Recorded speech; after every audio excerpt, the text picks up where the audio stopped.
আচ্ছা, আপনি একটা জিনিস লক্ষ্য করুন, আমি নিজের এটাকে বিচার করেছি নিজের মনে, সঠিক নাও হতে পারে আবার হতেও পারে। আচ্ছা, কুকুরের বাচ্চা কটা করে হয়?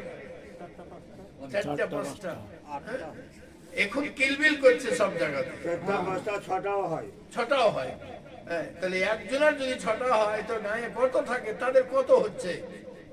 কিন্তু কুকুরের বাচ্চা যদি ঘুরতে যাওয়া যায়, একটা গায়ে 1000 পূজাতে পারবে না। 1000টা কুকুর, যার 6টা করে বাচ্চা হয়, মোটামুটি গ্রাম ভর্তি হয়ে যাওয়ার কথা, কিন্তু 1000 পূজাতে পারবেন না এই গ্রামটাতে বাগিচাপুরে।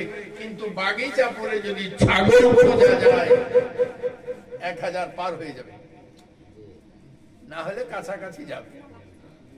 জি, কিন্তু আর একটা বাচ্চা, এক ছাগলের একটা বাচ্চা হলে বাড়ির মালিক খুশি, 2টা হলে পরিবার খুশি, 3টা হলে গ্রামবাসী খুশি। ভাই একটা বাচ্চা দিও তোমার, বড় জাতের ছাগল, প্রতিবেশী খুশি। কিন্তু আর 6টা, এর একটা। আমি বললাম, ওরে ছাগল, ব্যাপারটা কি? তোর একটা বাচ্চা কিন্তু সবারই ঘরে কম বেশি তোকে দেখতে পাওয়া যায়।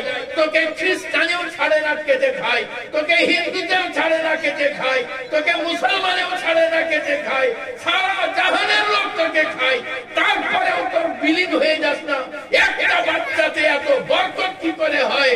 তো ছাগল জবানে হাল দ্বারা বলতে আছে, শুনে রাখো, আমি আল্লাহর রাস্তায় গলা পাঠিয়ে দিয়েছি, আমি আল্লাহর রাস্তায় গলা পাঠিয়ে দিয়েছি।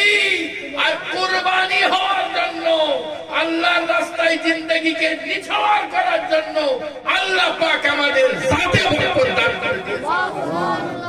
যদি আল্লাহর রাস্তায় সময় নিছাওয়ার করলে যাতে বরকত আসে, তো আপনি আমি যদি 5 ওয়াক্ত নামাজে সময় দিয়ে দিই, তো আপনার আমার হায়াতে বরকত হবে না? সুবহানাল্লাহ। আপনি আর একটা জিনিস দেখেন, সারা জাহানে যত বংশ আছে, সাইয়্যেদজাদা শেষ হয়ে যাবার কথা, কিন্তু ইমামে হুসাইন কারবালায় কুরবানি হলেন।